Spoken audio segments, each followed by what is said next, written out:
மாயா பஜார், நிர்மலா கஜேந்திரன். இன்றைக்கு நாம் பார்க்கும் ரெசிபி நீர் பூசணி தயிர் பச்சடி. கடாயில் 1 டம்ளர் தண்ணி ஊற்றிருக்கேன். கல்லுப்பு கொஞ்சமாக போடுறேன். நீர் பூசணிக்காயை இது போல் சின்ன சின்னதாக கட் பண்ணியிருக்கேன். அதை போட்டுடலாம். இது ரொம்ப நேரம் வேகக்கூடாது. 2 நிமிஷத்தில் எடுத்துருவோம். ரொம்ப வந்தால் டேஸ்ட்டு போயிடும். மூடி வச்சிடுறேன். ஒரு தடவை கிளறி விடுவோம். 1 நிமிஷம் வைக்கட்டும். வெந்துருச்சு. ஆஃப் பண்ணிடுறேன். இதை நம்ம வடித்து எடுத்துடலாம்.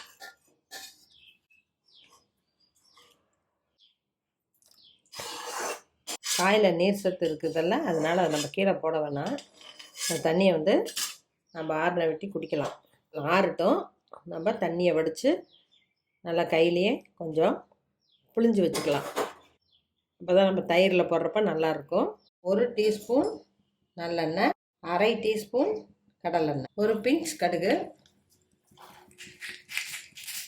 உளுந்தம்பருப்பு 1/4 டீஸ்பூன், கடலைப்பருப்பு 1/4 டீஸ்பூன். இரும்பு கரண்டிங்கிறதுனால நம்ம ஆஃப் பண்ணிடலாம். கருவேப்பிலை, இல்லாட்டி ஃப்ளேம் மேலே வந்துடும். பச்சை மிளகாய் 1, சின்ன வெங்காயம் பொடியாக 7. இதிலே ஃப்ரை ஆயிரும். பச்சையாக சாப்பிட பிடிக்கும்னு நினைக்கிறவங்க பச்சையாகவே போடலாம். வெறும் கடுகு மட்டும் தாளித்து தயிரில் போட்டுட்டு சின்ன வெங்காயத்தை பச்சையாக போட்டுக்கலாம். நான் 1-2 ஃப்ரை பண்ணுறேன். பாத்திரத்தில் போட்டுடலாம். இந்த காய் ஆறிடுச்சு. லேசாக புளியலாம், ரொம்ப புளிய வேணாம்.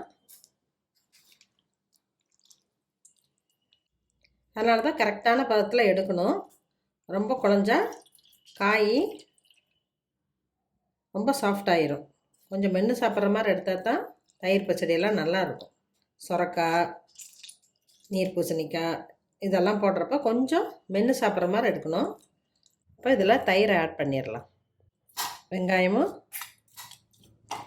ஆறிடுச்சு. தயிர் புளிக்காத தயிராக இருந்தால் நல்லது. நம்ம காலையில் உர ஊற்றி மத்தியானம் சாப்பிட்டா தான் டேஸ்ட்டாக இருக்கும்.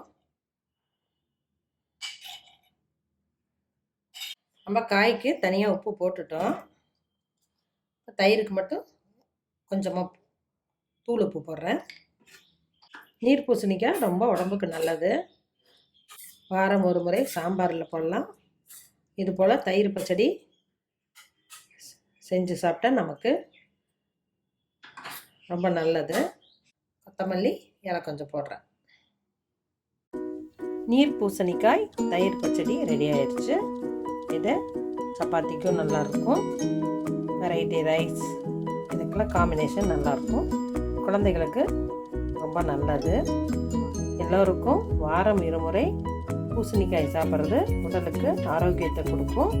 செஞ்சு பாருங்கள், சாப்பிட்டு பாருங்கள். பிடிச்சிருந்தா சப்ஸ்கிரைப் பண்ணுங்கள், ஷேர் பண்ணுங்கள். தேங்க்யூ.